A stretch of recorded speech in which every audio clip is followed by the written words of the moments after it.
she leaned over to me and said, well, I'm going to become Catholic. Happy birthday. I kind of gave it to him as a birthday present. So thinking I was doing kind of him a favor, but really it was kind of God drawing me in.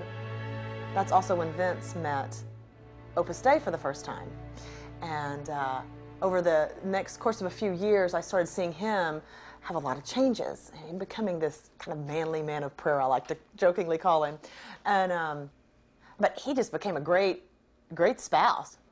I'd just come home from, I don't know, doing whatever, grocery shopping, and there'd be a beautiful vase of flowers. And it's not my birthday. It's not, an anniversary. And the card would, just be something sweet. Wendy, thanks for being my wife. What'd you do good today?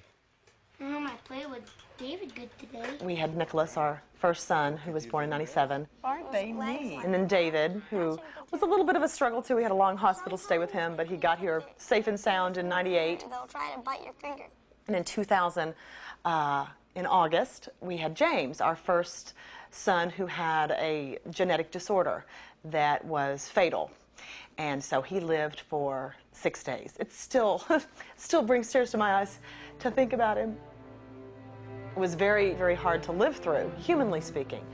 But as a Catholic and wanting to be Christ-like, I had to unite my suffering with Jesus' suffering, which he did for me, for everyone. James brought us great joys, our greatest joys and our greatest sorrows. But he also taught us what to love was. You lose a child, then you realize what life is. Life is such a gift. And there's baby Johnny. He's the next baby in this baby book. Johnny. And then, of course, Johnny was born in 2001. He is so handsome, isn't he? And then about 8 weeks ago on May, let's see, what was the date? May 2nd, we had William Phillip, who also had the same genetic disorder as James did. And he lived for 4 days. William was a huge part of our family. The ties that bind my parents and my brothers. William had a purpose. As a mother, I'll probably cry. I still do a lot. But you always want your child to hold. But there again, I have to use those moments of tears for something good. Why didn't you stop? Why? If we stopped after James, we wouldn't have John, and if we stopped after Johnny, we wouldn't have William. So it's the incarnation of our love. Good night.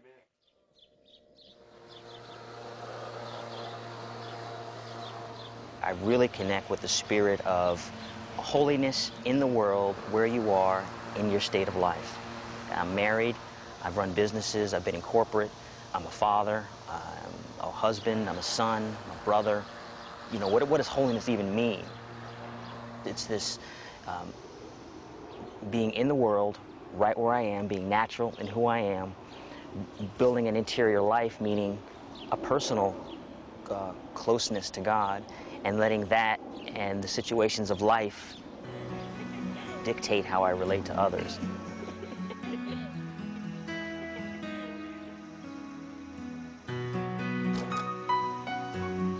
I never thought I'd have 5 kids coming on 6 kids. I've always loved kids, but as far as my own, in my own life, that was not like a vision that I had.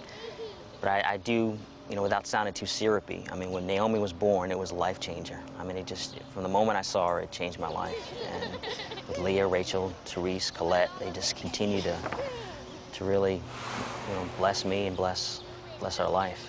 A full cup or a half cup? Half a cup, please. Okay.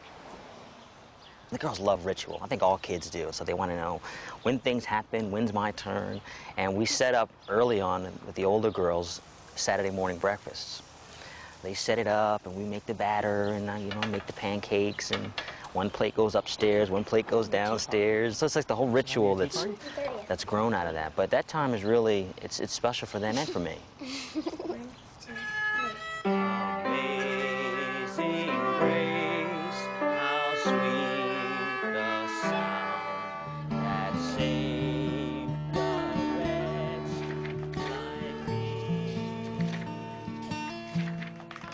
I loved being part of a big family. There was always somebody around to play with. There was always something to do.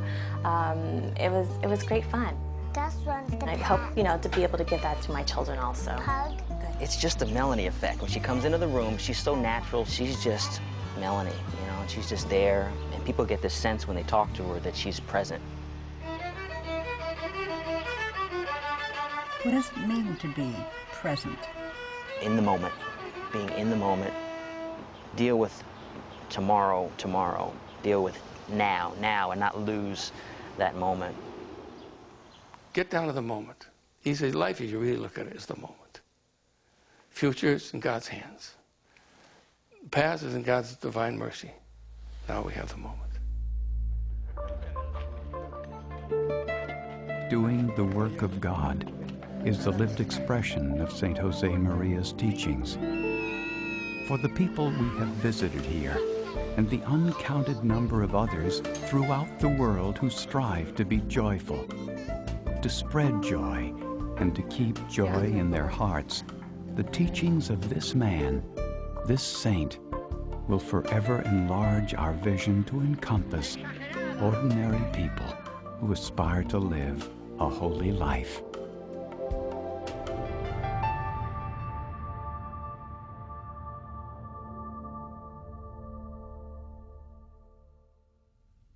The canonization, were you there? Yeah.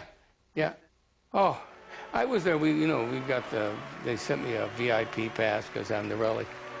They put me over there on the left-hand side. We were all in our suits and everything. And I was saying to myself, holy Christmas. Here I am. This guy and I had pizza together. And I told that kids at school, I'm the only guy that had pizza with a saint, And I see him there, and I'm saying to myself, my Lord, just how God can work. He just took this little guy. Great.